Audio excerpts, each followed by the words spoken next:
روزګان او پکتیکا کې سیلابونه او یا کورونه تخریب او د څو ولسوالیو لارې وتړل شوې. سلام، وخت په خیر. که غواړئ په بشپړه توګه معلومات ترلاسه کړئ نو ویډیو راسره تر پایه وګورئ.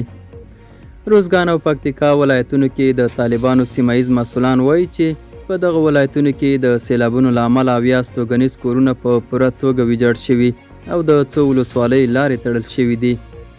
روزګان کې د طالبانو یو ځایي مسؤل مولوي محمد جان پوهانیار وایي چې سه شنبې شپه د زمري پر 15مه په خاص روزګان ولسوالۍ کې د سیلابونو له امله اویا کورونه تخریب شوي دي.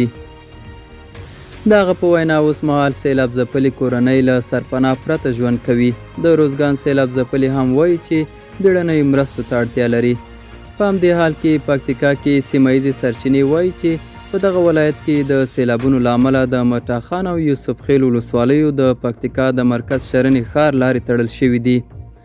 د ځایي سرچینو په وینا اوس مهال د ناروغانو په ګډون لسګونه تنه چې غواړي له دې لارې تګ راتګ وکړي دواړو لوري ته د سیلابونو له امله بند پاتې دي.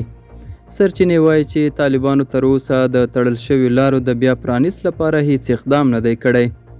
د ویلو ده چې د هیواد د هوا پیژندنې ادارې تېره ورځ په 19 ولایتونو کې له سیلابونو او ورښتونو خبرداری ورکړی دی.